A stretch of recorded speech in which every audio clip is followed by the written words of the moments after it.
Diddy Combs, once one of entertainment's most powerful moguls, accused of crimes so heinous, he faces the possibility of spending the rest of his life behind bars.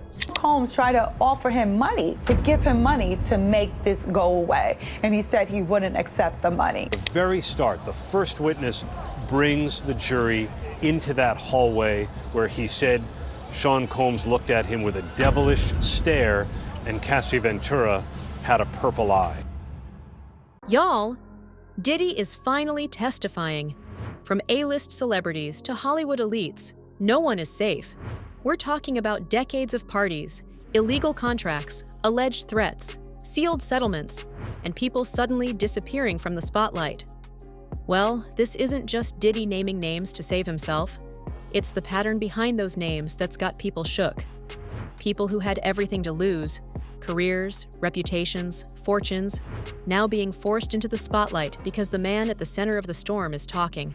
But before we get into the long list of names he's exposing, let's rewind, because this situation started spinning long before the courtroom lights came on. Sean Combs, according to federal prosecutors in their opening statement, operated as a criminal enterprise with trusted insiders whose goal was to coerce women into these drug-fueled performances. Some of them, prosecutors said, lasted for days and were referred to by Combs as freak-offs or wild king nights. Now, before we get into the courtroom drama, let's talk about how Diddy even got here. Because this man didn't just pop up with a few hits and fade away. He built an empire. Bad Boy Records put him on the map in the 90s, launching the careers of Biggie, Mace, Faith Evans, and others. He wasn't just making music. He was shaping the culture. Then came the fashion, Sean John. That wasn't just another celebrity clothing line. It was in department stores, award shows, and on every rapper with a platinum album. He made streetwear high fashion before it was trendy. And don't forget Ciroc. That brand was dead until Diddy got involved. He didn't just promote it. He owned it, marketed it like a lifestyle, and made it the drink of choice in clubs across America. That move made him hundreds of millions. On paper, it looked like Diddy had it all: money, respect, and power in every room he walked into. But here's where things take a turn. Because alongside the music, the fashion, and the vodka, there were always the parties. And not just any parties. The famous white parties. At first glance, those parties looked like celebrations. But behind the scenes, there were whispers. People talked about private rooms, NDA requirements, phones being taken at the door. Some even said folks were recruited at those events, not for music or business, but for something darker. Now, years later, those whispers aren't just rumors. They're evidence. People who used to stay quiet are talking. And guess what? Those same parties are now Exhibit A in a federal case. The speed at which it appears these raids were conducted suggests that agents were concerned that they needed to secure evidence quickly and prevent anyone from destroying evidence before they got there. When the FBI got involved, they weren't playing around. They hit Diddy with serious charges: racketeering, human trafficking, coercion, and transporting individuals across state lines for illegal activity. These aren't lightweight accusations. These are federal charges with long prison time if convicted. And it didn't start overnight. The Cassie Ventura lawsuit cracked the door wide open. Cassie accused Diddy of years of abuse, control, and manipulation, saying he beat her, forced her into situations against her will, and even used other people to keep her in check. But it wasn't just her words. There was surveillance footage, tapes showing violent outbursts, and people around Diddy helping cover it up. When she settled quickly, people thought the storm had passed, but the feds didn't back down. Because once Cassie spoke up, others started stepping forward. And the FBI started connecting the dots between private jets, party locations, shell companies, and people being moved like products. They found flight logs, text messages, payment records, and insider testimony. This wasn't about one bad relationship, it was a pattern. Multiple women, similar stories, same tactics, different years. It looked like an operation that had been running under everyone's nose for a long time. But here's where things get real twisted, because Diddy isn't going down alone. He's pulling others down with him. During day one of Sean Combs' criminal trial, we heard some celebrity names come up. They were listed on a people and places list that was given to prospective jurors as names that might come up during the trial when it kicks off next week. And among those names are actors Michael B. Jordan, Mike Myers, two members of the girl group Danity Kane, that's Aubrey O'Day and Dawn Richard. You also heard the name of musician Kanye West. As the testimonies roll in and court documents pile up, familiar names keep popping up. Some were mentioned directly. Others were linked through their connections, leaked calls, or even FBI raids. Let's start with Kanye West. His name came up after a leaked prison phone call revealed conversations about party arrangements and silent agreements between major artists. According to sources close to the case, Kanye was invited to some of these famous parties where illegal activity was happening behind closed doors. The feds are holding on to phone and flight records that show Kanye communicating with Diddy during key moments, including around the time of certain West Coast events. Now, it gets weirder. Michelle Williams, Destiny's Child Michelle, was also named in court documents not as a suspect, but in association. Allegedly, she was invited to one of Diddy's spiritual retreats, which is now being looked at for potential psychological manipulation tactics tied to his control over his inner circle. Again, she's not being accused of wrongdoing, but the fact that her name is even on record is raising eyebrows.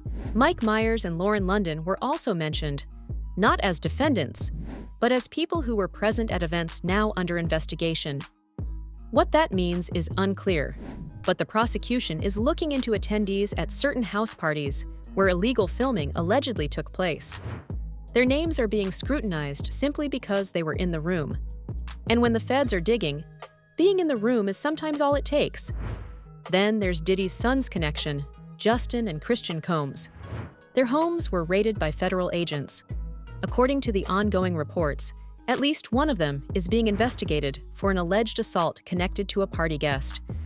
Surveillance footage and device seizures from that raid are now being examined for evidence related to both trafficking and coercion claims. She will take the stand any moment now. She is the very next witness up. We are waiting to hear what might be explosive testimony from Cassie Ventura, the linchpin of the prosecution's case. Now, when Cassie came forward with her lawsuit, it opened floodgates. And some of the people she named, or who got tied to her through testimony, include other celebrities. Kid Cudi is one of them. According to Cassie's legal filings, Diddy once threatened to blow up Cudi's car because he believed Cudi and Cassie were dating each other. Not long after that threat, Cudi's car exploded in his driveway. No official charges came from that, but the timeline lined up for people to ignore. That detail alone added weight to Cassie's claims about Diddy's controlling behavior. Another name that surfaced was Michael B. Jordan. He dated Cassie after her breakup with Diddy. Now, he wasn't accused of any wrongdoing, but court records indicate that Diddy monitored Cassie's communications during this time, and Michael's name was brought up in context to Diddy's possessiveness.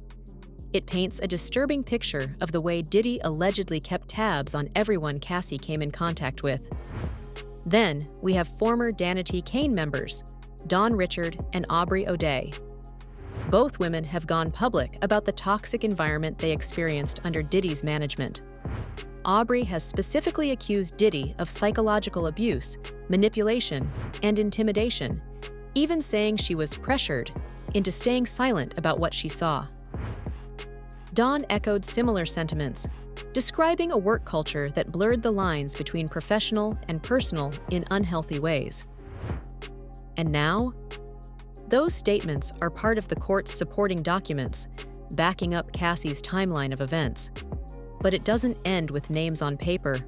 We're talking about people who were at these parties, some who didn't even know they were being recorded. I'm looking like, are those midgets? Because people were it's people over them, like it's people trying to hide what they're doing. Adults who are little people, or are you talking about minors? Am I gonna get in trouble? I don't want to say I witnessed any of that crazy stuff, but we all have common sense. Little people that's not supposed to be there. You're talking about underage people. It's a shame. According to multiple testimonies and leaked documents, Diddy's parties, especially the freak-offs, weren't just wild nights. They were allegedly setups.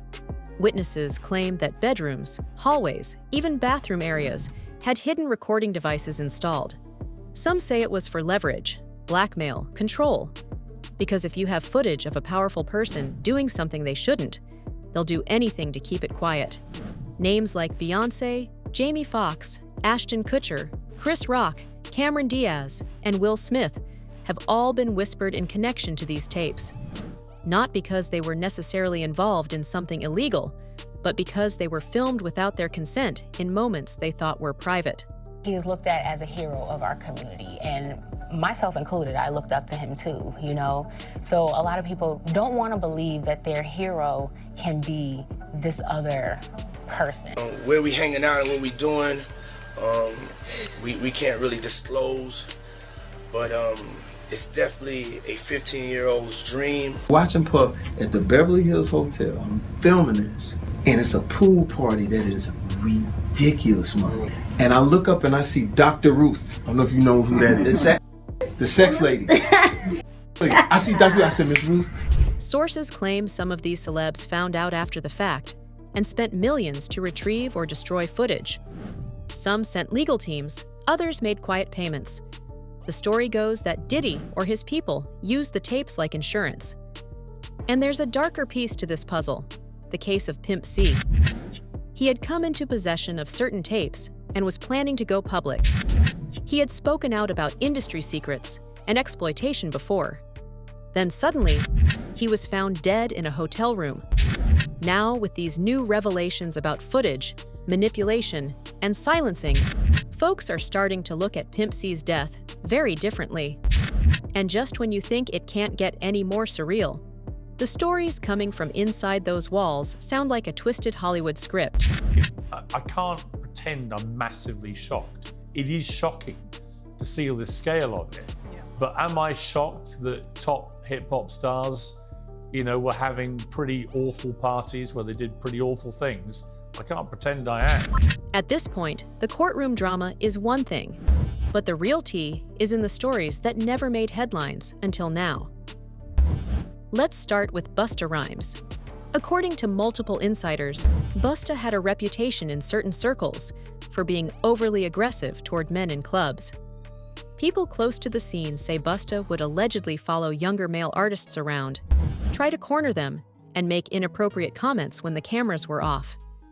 It was enough that folks started warning others to steer clear. Some of these accounts have now surfaced as supporting evidence to show that Diddy's parties weren't just wild. They were spaces where predatory behavior was quietly accepted or ignored, especially by high-profile guests. Then there's the Dwayne Martin grape-throwing story. I heard more rumors about Dwayne than Will. It sounds silly at first, until you understand the context. At one of these exclusive house parties, Dwayne was seen tossing grapes into the mouths of shirtless young men like a twisted game. Eyewitnesses say it was meant to be playful, but the energy quickly turned uncomfortable. Guests were allegedly instructed to play along or risk being kicked out. Dwayne's name keeps popping up in stories involving bizarre tests of submission at these events, which many now believe were part of a larger system of humiliation and control. Now here's where Will Smith and Magic Johnson come in. These two weren't just guests. Some insiders say they were regulars at Diddy's private events. And what connects them even more is Magic's son, E.J. Johnson, who has openly lived in elite social circles that overlap with Diddy's inner group. There are whispers that E.J. was exposed to some of the same scenes Cassie described. What's more telling is that several people in this circle have reportedly gone completely silent after the raids. No statements, no comments, nothing. It's the kind of silence that makes people wonder what's being hidden. Another Hollywood filmmaker is being accused of sexual conduct. The LA Times reporting that 6 women have come forward accusing Brett Ratner of sexual harassment and assault. Brett Ratner is another name caught up in this. The director has faced serious accusations in the past, and according to guest lists from past Diddy parties, Ratner was a frequent attendee. Considering his own legal battles over misconduct, His appearance in this situation is more than just coincidental. People are now digging to see if Ratner's behavior at these events crossed any lines, and if any of those alleged recordings include him. And then there's Jamie Foxx. At first, he was seen as just another A-lister making the rounds. But now, insiders are claiming Jamie wasn't just attending these parties. He may have filmed parts of them. I would hang out and watch him throw parties. I went to Philly, followed him all the way to Philly, and he said, yo, Playboy, this party costs $1.5 million. I'm like, you are out of your mind. And I said, Puff, I'll throw you a party for $400. That will rival this party. And he got pissed at me. He said, yo, don't Playboy, don't play with me. I said, no, I'm not. I respect you. But in LA, I'm known for throwing like these cool little parties. So he called like Saturday morning, yo, Playboy, I'm in town, make it happen. I said, cool. So I went into my little phones, called about 200 of the coolest people. Puff showed up with, SUVs and FBI. It was just, it's crazy. And, because it was Puff was always sort of dangerous. And he looked, he said, oh, that's the girl on that show, and that's the guy on that show. And I said, yeah, we're all friends. We all hang out. He said, oh, man. And I said, yeah, but Puff, look over there on the dinner table. I got Kentucky Fried Chicken. I put it in a nice plate. I said, I got Coca-Cola. I put it in a pitcher. We're at $208, and we are killing it right now. Whether it was as a favor to Diddy or for his own reasons isn't clear. But what we do know is that Jamie is now caught in the loop. And if you're wondering why nobody's speaking out, remember, silence in Hollywood is always paid in favors or fear. Now let's talk about where this is all going. Because behind the scenes, things are moving fast. Multiple insiders are saying that Diddy is allegedly cooperating with federal investigators. Not because he wants to, but because he has to. After the raids, the pressure was on. And rather than face a full-on RICO case by himself, Diddy may be trying to cut a deal. If that's true, it means names are being given, and people higher up the ladder might be the real targets. So those lawyers need to do everything they can to acknowledge how horrible that was and to not downplay that in any way, but then say, that's not why we're here. That's a single incident. That can be prosecuted anywhere in Los Angeles, where it occurred many years ago. Legal experts believe we're going to see a wave of subpoenas, not just for people who attended these parties, but for those who helped organize them. That includes assistants, bodyguards, camera crew, and even stylists. Anyone who witnessed the behind-the-scenes behavior could be pulled in. And let's not forget about the tapes. Sources say the FBI has already recovered multiple hard drives and devices from the raids, and they're being reviewed for digital evidence. Allegedly, there are still more tapes in circulation, with at least one source claiming Diddy kept backups outside the country. If those tapes resurface, and they show people engaging in non-consensual or illegal acts, it's a game changer. But this isn't just about criminal charges. Several alleged victims who were once scared to speak are now considering legal action. The momentum from Cassie's lawsuit gave others the confidence to come forward, and those cases might expose even more names. One key thing to watch is who starts distancing themselves. Hollywood works on loyalty until it's inconvenient. The moment big names start pulling away from Diddy publicly, that's when you know the dominoes are about to fall. But he can't say anything. This is a moment for him where he has to be silent. So this case is like pulling the thread on a $1,000 suit. Every day, more names, more stories, more layers get exposed. What started with Cassie's lawsuit has turned into a full-blown takedown of an entire system that's been running unchecked for years. And now, with the feds involved, with tapes and testimonies allegedly circulating, and A-list names caught in the crossfire, this isn't slowing down anytime soon. You've got artists, actors, directors, and executives, all either staying silent or lawyering up. That tells you everything you need to know. And as Diddy opens up behind closed doors, it's not just his reputation on the line, it's the foundation of a whole Hollywood network. Keep your eyes open, because this ain't the end. It's just the beginning. And we'll be right here, connecting the dots for you. Don't forget to like, subscribe, and turn on that bell so you don't miss what's coming next.